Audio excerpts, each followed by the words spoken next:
Well, howdy there, Internet people. It's Bo again. So, today we are going to talk about Ukraine and rumors and riding a tank at the general's flank and all of that stuff.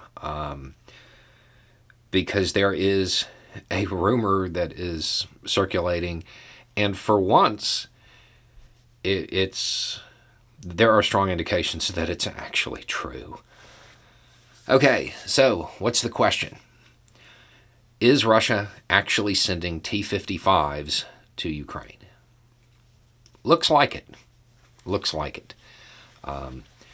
There are strong indications that that is actually occurring. There are images. The only reason I don't say for sure yes is because it's just absurd to me. For normal people, the T-55 is a tank. It is a very old tank. It was obsolete about 50 years ago. It was obsolete at that point. This tank is it is the first generation of tank post-World War II. So you have the tanks from World War II. This is the next generation of tank. It's wild to me, but there have been images that have surfaced that have the markings on them. There's a lot that indicates yes, they are actually being sent. So how does this thing compare to what Ukraine is likely to have? It doesn't. It doesn't. In fact, I want to say in 2003, there was actually a bizarre situation in which Challenger 2s went up against T-55s. The outcome is exactly what you would imagine. It was they were wiped out. The T-55s were wiped out.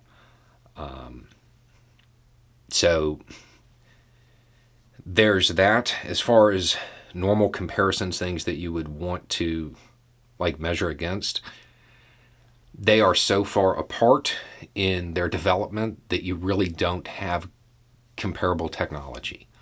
I think to hammer the point home, a T-55, if you want it to be accurate, it has to stop moving. It can't drive and shoot at the same time. That is a massive disadvantage over even obsolete tanks that are normally used today. Okay, why are they doing it? The simple answer is they don't have the tanks they need. Interestingly enough, it also looks like they are running out of tank crews.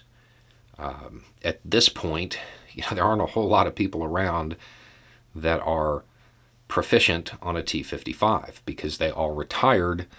Anybody that knew how to drive one was, retired 30 years ago. Now, all of that being said, it doesn't look like they're actually being used as tanks. It appears that Russia plans on using them more like self-propelled howitzers or mobile gun emplacements, which, is fine, I guess, but it's kind of like that scene from Pentagon Wars. Do you want to paint "This is not a tank" on the side of it? On the battlefield, it will be treated like a tank. So there's that. I expect them to have a very high attrition rate. I don't expect a whole lot of them to make it.